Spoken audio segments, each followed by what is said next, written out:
अदालगुरि बियाब दुलाराय बाथौ गौथुमनि लटारि खेला गोजोनै गोजोन जोबनानै थांबाय। अदालगुरि दुलाराय बाथौ गौथुमा थानसालि लुफुंनाय आरो जानो गोनां रुफाथि मायथाइ फोरबो फालिथायनि मुङाव मोनसे लटारि खेला लानाय जादोंमोन आरो बिथांमोननि लटारि खेलाया मैया जानानै थाङो। बे लटारि खेलाया नेमखान्थि बायदियै जायो आरो गासैबो लटारियाव बान्था होनाय बायदिनो रायजो राजाफ्राबो फिथाइखौबो मोननो हायो। रायजो राजानि मददनि हेफाजाबाव बे खेलाखौ मोजाङै मोजां जाफुंसार बारलांहोनो हानायनि थाखाय लटारि खुंफुं हान्जानिफ्राय रायजो राजानिसिम गोजोन हामलायथि बावहरो। लोगोसे लटारि मोनगिरि बिथांमोनखौबो खुंफुं आफादनिफ्राय साबायखर बावहरो। जोबथायाव बिथांमोनहा फोरमायनाय बायदि जाय बिथांमोनहा लटारियाव प्राइजखौ मोननो हादों बिथांमोनहा 15 साननि गेजेराव लांफैनो नांगोन होननानै फोरमायो। खुलुमबाय। दुलाराय बाथौ गौथुम उदालगुरि बियाबनिफ्राय जोङो रोजा रोजा गिबियावनो साबायखर हरबाय। कारन इन्टायर उदालगुरि डिस्ट्रिक्टनि सिङाव थानाय जायफोर आनसलिक बिथांमोना जोंखौ जेरैबायदि सहाय खालामदों जोङो हास्थायनाय बायदि बिथांमोना खालामबाय आरो गामि आफादनिफ्रायबो खालामबाय। कारन जोङो मोनसेल' थांखि आरो उद्देश्यखौ लानानै जोङो नैबे लटारिखौ होदों जे जोङो बाथौ धोरोमखौ माने बुहुमाव गेरेमसा महरै गायसननो थाखाय जोङो थानसालि लुनायनि मुङाव बे हाबाफारिखौ जों लादोंमोन आरो बेजों लोगोसे जोंहा फैगोन बोसोराव जा सिलभार जुबिलि जागोन काम जिल्लानिबो कनफारेन्स जागोन। बेनिखाय बिथांमोना जोंनो नांगौ बायदि सहाय खालामदों होननानै जों फोसावनो हायो आरो।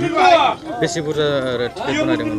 ओरैनोथ' जोङो बुक हिसाबै 6000 गोबां गिदिंफिनदों थेवब्लाबो जोंनि गोसोनि बोलोजों जों बेखिनि खामानिखौ होनाय जाबाय आरो।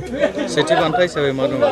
सेथि बान्थाखौ जाय बिथांमोना मोनदों जोङो इसोरनि मोनसे बोर मोनदों होननानै साननांगोन। कारन जोंहा नैबे गोदान बोसोर रंजालि बैसागुआबो फैबाय थादों। बेनिखायनो निस्सय गोजोन मोनसे रादाबा बे न'खराव थांगोन आरो।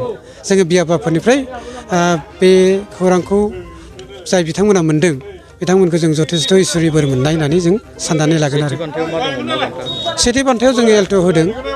दा बे एल्ट' 800आ जोङो केस बिथांमोननो जोङो 3 लाख होगोन आरो बे 3 लाखखौ गाबोननिफ्राय जागायनानै 15 साननि गेजेरावहाय जोंनि न'याव एबा उदालगुरि बियाबनि जिखिनि थानसालि बे थानसालिनिफ्राय बिथांमोना लांफैनो हागोन आरो। नोंथाङा सरखारि साख्रि नागिरदोंना? नोंथांनि थाखाय मोनसे गोजोनथाव खौरां। नोंथांनि थाखाय दं एडुकेट पइन्ट, जेराव नोंथाङा सोलोंथाइ लानायनि गेजेरजों सरखारि साख्रिनि गुबुन गुबुन रोखोमनि गोब्राब आनजादफोरखौ उथ्रिसारनो हागोन आरो गावनि आथिङाव गसंथानो हागोन। बे एडुकेट पइन्टआव नोंथांमोना SSC, bank PO, bank clerk, bank SO, UPSC, FSC, defence, railway, state insurance, AAO, ADO एसिस्टेन्टजों लोगोसे स्टेट लेभेल जब आरो माखासे सरखारि साख्रिनि आनजादाव गोनांथि जानाय आयदाफोराव सोलोंथाइ लानो हागोन। मख'नो गोनांदि बे सोलोंसालियाव साख्रिनिल' नङा, बेयाव MBA आरो सैनिक स्कुल बायदियाव एडमिशननि थाखाय एन्ट्रेन्स होनो थाखायबो सोलोंथाइ लानो हागोन। बे सोलोंसालियाव गाहाम थाखो खथानि सुबिदा दं आरो सम मथे नोंथांनि सोलोंथाइखौ बे सोलोंसालियाव होनाय जागोन। बेखौबो मिथिनांगोन दि बे एडुकेट पइन्टआव सोलोंथाइ लानानै बावैसो 2021-22 इं मायथाइनि एसएससि GDनि आनजादाव गासै 11 सा सोलोंसाफोरा उथ्रिसारनो हादों। बारा नङा, गासै 15,000 रांजोंनो नोंथाङा बे सोलोंसालियाव 6 दानसिम सोलोंथाइखौ लानो हागोन। बे सोलोंसालिया क'क्राझार, बरपेटा रड, गवालपारा आरो बङाइगावआवबो दं।